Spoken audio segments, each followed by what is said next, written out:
Good morning, everyone. You're listening to the Sci-Files, an exposure segment featuring Michigan State University student research. We're your co-hosts, Chelsie and Daniel Puentes.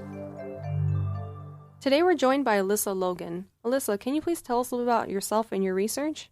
I am an animal science student. I am a first-year Ph.D. student. I also did my master's in the Department of Animal Science at MSU. I finished that in May and rolled right into my Ph.D. My research for master's and Ph.D. are pretty much one and the same. So I'll keep it simple in that we study the bone health of horses. In our lab, we really like to focus a little bit more on the impact that confinement has on bone health, as well as bone health of young racehorses and young performing horses.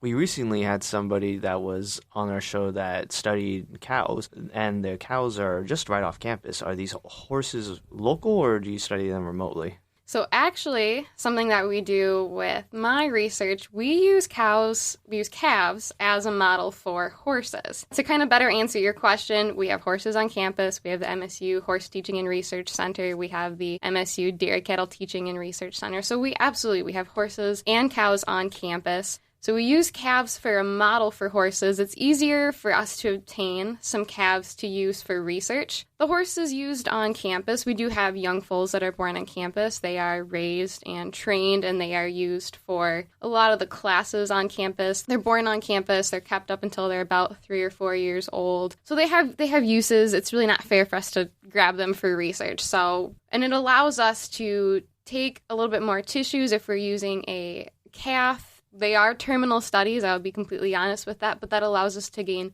so much knowledge and so much information that is helpful towards the animal industry and keeping horses safer when they're exercising. Do you consider these calves as like the control? So what we do is we obtain calves they are young. We're not getting adult animals because we're kind of modeling a young racehorse. And we take the calves at about 9 weeks of age. We confine them, they're kept in a stall, and then we add prescribed exercise to the calves. So an example for my master's research, we focused on the addition of very short sprints, about 71 meters, which is pretty much the length of about a hallway, and we added that short sprint either 1, 3, or 5 days per week to their daily activity. Other than that short sprint, they were just kept in a stall. And what we found from this research is that at least 1 day is needed of sprinting per week is needed to lead to a 26% increase in bone strength. So you get a 26% stronger bone by just one sprint a week compared to sitting in a stall and doing nothing. Well, that's really interesting because that's got me thinking, what do you use to motivate these calves to sprint across these short distances in the first place? When I imagine a sprinting cow, it's one of the funniest things in my mind right now. Whenever I discuss this research, people ask about how do you get a calf to run. So the calves were sprinted individually. And like I'd mentioned, they were kept individually in confinement in little stalls. So I would walk one calf out of its stall. The 71-meter aisleway that I referenced, it was adjacent to the barn where calves were housed in. So that was the barn they were housed in. They kind of have some allegiance to that. They're familiar with that. So I walk them down the end of the aisleway, and then they're released and verbally encouraged to sprint back. And besides a whoop and a go on calf, like a little bit of noise, some clapping here and there every once in a while, flapping our hands, because we are behind their center of gravity, that urges them to go forward. Their buddies are 71 meters down the aisleway. They are a herd animal. They want to go down to their buddies. The calves were on the study for about 6 weeks, so the first sprint, some calves right away figured it out. Yep, running towards the end. A couple kind of ambled and jumped a little bit, and then woohoo, I got it. After getting oriented after the first sprint, they pretty much all figured it out. They run to the end, they get collected, and then go right back to their stall. They figured it out pretty quick. And they ran at about 3.5 meters per second, which for a calf is pretty decent. Of course, horses, thoroughbred race horses sprinting at about 18 meters per second, and quarter horses at 24 meters per second at top speed. That leads to my question. How do you translate calves into horses? So we have some research that was published in 2004 that showed that calves are a good model for horses. Kind of similar design from my study, and my study actually stemmed off of this study to answer better questions, but a group of calves was sprinted 5 days per week, and a group of horses was sprinted 5 days per week. Because at this point, they didn't know were calves a good model for horses. They were sprinted about the same distance, and they had very similar responses in bone. So that helped us to show that, yep, calves are a great model, because the reality is, here in the United States, it is not normal to euthanize horses for research. Now, there's plenty of data that we can get without needing to euthanize. However, to determine something such as bone strength, to actually determine is this bone really stronger, or do we just have radiographs of it showing that bone mineral density might be greater, being able to euthanize calves and actually put our bones through fracture force testing to determine if bone is stronger really helps in giving us some concrete answers. And actually sheep, too, because they kind of have a similar limb structure, have been used as models for horses as well. What tools do you use to actually measure the stress that you can put on one of these bones? And how does that even tell you how strong a bone is going to be comparatively to one that doesn't sprint? This study, one of my favorite parts of it is all of the collaboration that could happen with it.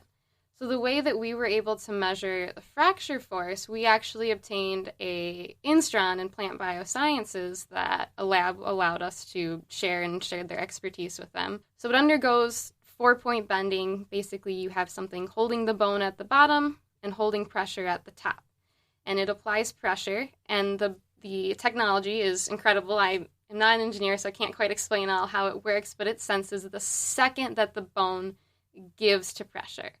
I was anticipating when we broke them that it would shatter and fly across the room. Not quite that crazy.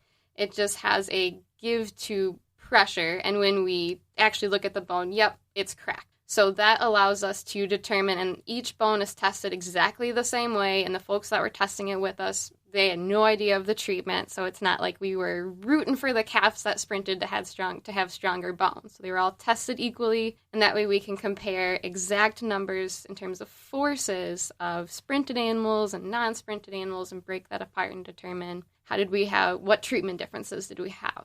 How do you take into account what they're eating? For example, if the calves are getting different types of diets, would that impact how strong their bones are? Lots of research has shown that both nutrition and exercise do have an impact on bone quality and bone health.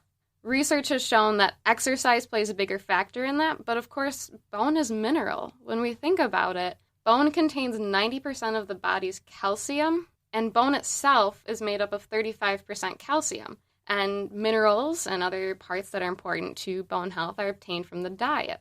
So all of our calves were fed the same calf starter. They had the same diet from the time that they were born. We worked closely with the MSU Dairy Cattle Teaching and Research Center to make sure that the calves were fed the same feed from day one until they started the study with me. Now, of course, we needed to take into account these calves were growing, and they were growing rapidly. So realistically, as is normal in the dairy industry, the calves could eat about as much as they wanted. Of course, we couldn't go out there and feed buckets 24/7, but we had 2 sessions of feeding, and the calves never had an empty bucket in front of them. So kind of like a cat, they want a full bucket at all times, but they had as much food as they could eat. All right, it's good that the calves are being fed as much as they want and that they're getting the proper diet for themselves, but what about those thoroughbred racehorses that you were mentioning? Obviously, racehorses aren't eating calf food. How would you translate that over? So bringing into account exercise, diet, we have a lot of studies, a lot of advancements in our diet for all of our animals. So our calves are being fed for growth, dairy cattle are being fed for milk production, our horses are being fed for an athletic performance, and that we want to have full glycogen stores, which would allow our animals to have energy to expend during their exercise. So horses are not eating the same thing as calves, and calves aren't eating the same thing as horses. But a growing horse are going to have access to pasture, which is normal for them. They can get energy, they can get fiber. They'll have access to creep feed, which allows them to have grain as they can access on their own. Similar to the calf, they can have as much as they want when they're very young. And as they're older, we regulate their feed a little bit more to give those horses that are in training, they'll get forage access, and they most likely will get grain as well to give them extra energy because they're working very hard. Now, taking into account where the heck does sprinting a calf impact the thoroughbred racehorse industry? So thoroughbred racehorses at about 18 months of age, they are brought in for training. Leading up to this point, they have been living life happy, free, out in pastures, those beautiful rolling bluegrass pastures you see out in Kentucky. So for the pretty much first time in their life, they're brought in and they're kept in a stall. They're kept in confinement when they were used to being out on pasture, where the opportunity to jump and run and buck and experience strains on their bones was ubiquitous, which means it was available at all times. They weren't being restrained at any point. And now they're kept in a stall where they really aren't able to do that. Stalls are about 12 feet by 12 feet, and they're going from acres and acres of pasture. And the beginning of training a horse is slow and quiet and methodical. They'll spend some time walking on a walker, and under saddle training, they're going to walk, they're going to trot, they're going to go through some small gallops, but they're not sprinting hardcore. They don't have the opportunity to load that bone early on. And injuries are seen in early training, something called bucked shins, which for us and people, we experience that too, shin splints. If you're not a runner and all of a sudden you join your friend who teases you into doing a 5K, the next couple days it is rough. You are hurting. Your bones hurt. So you weren't used to the strains on your bone of running on concrete, and it hurts. Your bones were not used to it. You have little micro cracks in your bones. And so similar to this can happen with these young horses when they first go into training. Everything's been going good while it was quiet, and then suddenly you add some speed and your horse turns up lame. They turn up injured. They're hurt. And a perception that can be had is, oh, speed isn't good. We shouldn't be running our horses fast young.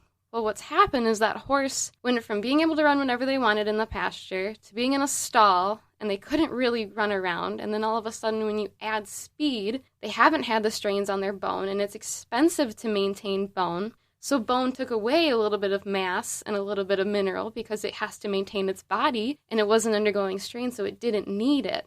But with our calves, like, we determined that just one day of a short sprint is needed to lead to a 26% increase in bone strength, allowing some short sprints here and there in the very early training where sprinting typically isn't had would really help in counteracting injuries due to decreased bone health early on in training. And these sprints don't have to be done under saddle. They can be quickly done in an alleyway, as you could do it with a few horses at the same time, just run them from point A to point B, collect them and put them back. And if that's done once a week, that's really implementable for our managers of horses, because of course we understand that it takes a lot to manage hundreds of horses on a farm. You can't do that 5 days a week, but just 1 day a week, as our research shows, is just as good as 5 days per week. To make another comparison, what is the difference between the stalls that racehorses are held in comparatively to that of baby calves?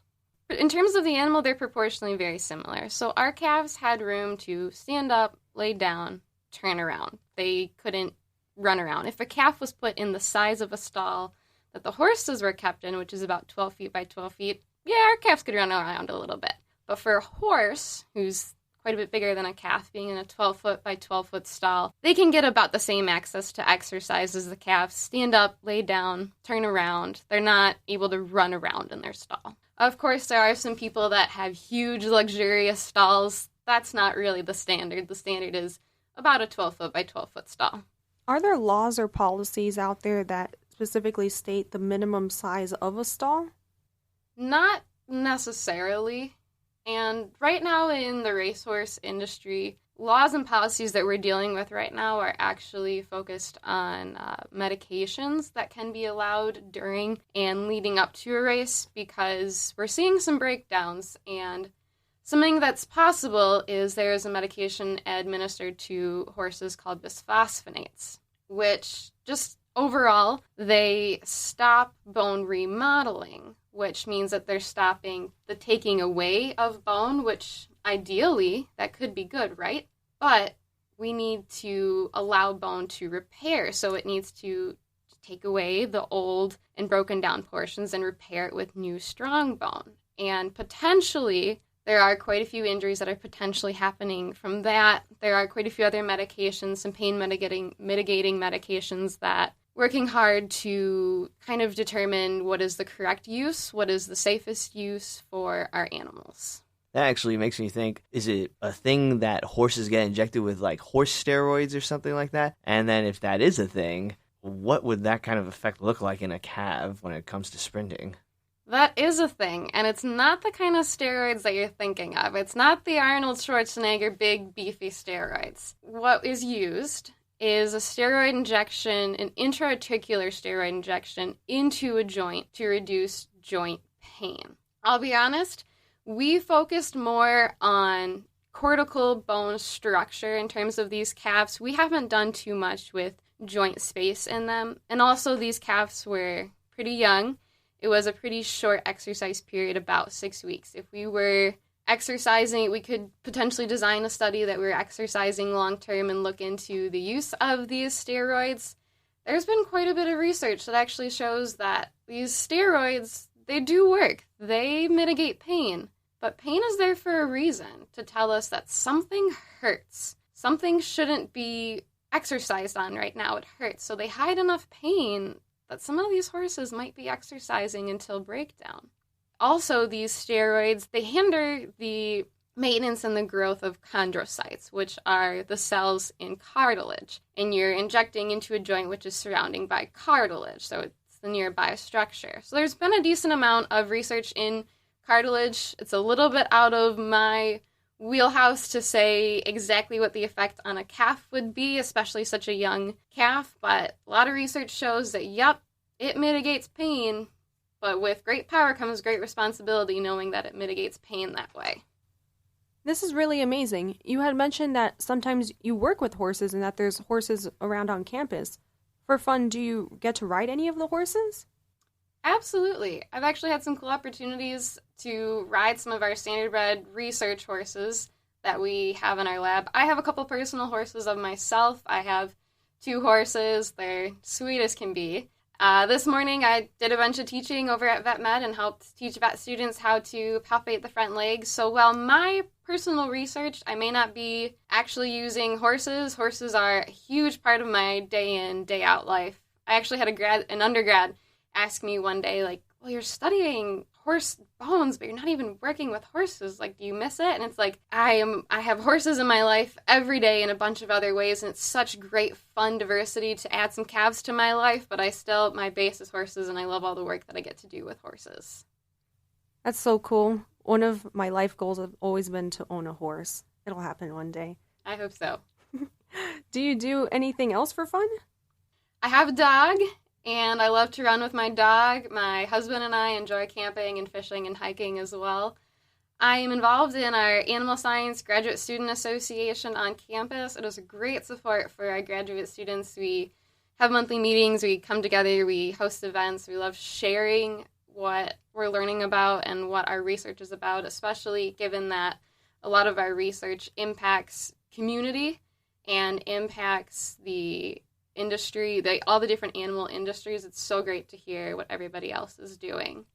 I show my horses pretty regularly. I'm a part of quite a few associations, and I enjoy judging horse shows as well, too. How do you maintain the balance of pursuing a Ph.D. while caring for 2 horses and a husband at the same time? Yeah, it's a lot, but I'm really fortunate that I've made horses my life, and because I am so passionate about kind of practicing what I preach, I, in mentality, often get to practice what I am learning about and what I'm doing with my research on my own animals, and just being able to be highly involved in the maintenance and care of my own animals. It kind of, I don't know, I guess a way to say it is it fuels me to keep going. Of course, life is crazy busy and we have to be realistic. So on a daily basis, my horses are boarded. So on days that I am not home until 9 or 10 at night, they are fed, they are cared for. I don't have the land to have them at home. I cannot wait until I get a faculty salary and I can have the land to have them at home. So somebody sees them every day and feeds them and cares for them, which is great. And I ride them about 5 to 6 days a week. My days are long. I don't get home till pretty late, But I also am fortunate enough, and many other grad students probably feel this, that we have a flexible enough schedule that sometimes you might have to work on the weekend, but that means that I can leave at 2 on a bright sunny day to go ride. Do you ever ride your horse to school, and why or why not? That would be quite a fun experience. One of my horses lives about 60 miles from school, and she's strong and fit, but I don't think I want to put her through that. It's a lot of highway. And the other one is more like 20 miles from school, but he's a young horse just getting broke. Love him to death, but I don't trust him to ride to campus. It would be a cool opportunity to do that someday. Is there even a place on campus to, like, park your horse? You know, so the horse farm has lots of room there. We actually are very tight on biosecurity at the horse farm, and outside horses can't come in. And because of this, you don't hear about outbreaks of disease really happening. So they're very tight on security. So, you know, maybe I might have to go to the beef farm or something. Since this is an agriculture-based community, do you ever take your horses to any of the local horse shows around here? Yeah, the Pavilion for Agriculture is a great place to show. I actually grew up in 4-H, yay, extension, and everything that 4-H has offered from MSU. So showing at the Pavilion at the state show was a great opportunity. Michigan Paint Horse Club hosts some shows there. Michigan Quarter Horse Association hosts some shows there. I live right by the Shiawassee County Fairgrounds, been to Ingham County Fairgrounds, lots of different fairgrounds, and Michigan horse industry is going pretty strong. It's great to see. Actually, last October, my husband and I did a paint show together at the Pavilion, and we try to do showing on a budget. We're DIY amateurs, and we stayed in a tent for the weekend. We didn't have a fancy living quarters trailer. Oh my gosh, it was awful. Our poor dog was stuck in a soggy tent, and the horse was great. The horse behaved great, and we had a great show, but it was definitely a bonding experience.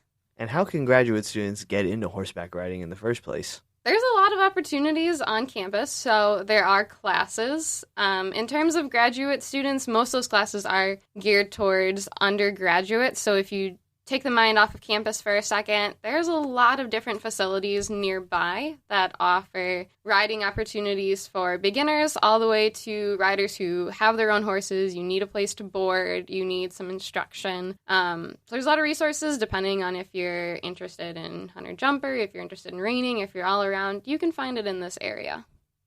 Well, thank you so much, Alyssa, for coming in this morning to talk to us about your research and how it's helping horses all around the world before they get injured and prevent the injury in the first place. We really do appreciate it. Thank you. I've had a great opportunity to share my research, and I love getting it out into the agriculture committee or agricultural community and just the general public to share a little bit more that racing isn't just the headlines about broken down horses. Racing is great. We're proud of the history that racing has, and we can work really hard to manage our horses in a way that prevents injuries, not just mitigates pain, but prevents things from happening. Exactly. For those that have tuned in a little late, you've been listening to the Sci-Files on Exposure. Thank you for Jeremy Whiting, our general manager, Olivia Mitchell, our station manager, and our program directors, Amba Konetsky and George McNeil. Thank you to all of our listeners that joined us this week. And remember, the truth is in the science. Any comments and questions can be directed to scifiles@impact89fm.org. We'll see you all next week on Sci-Files.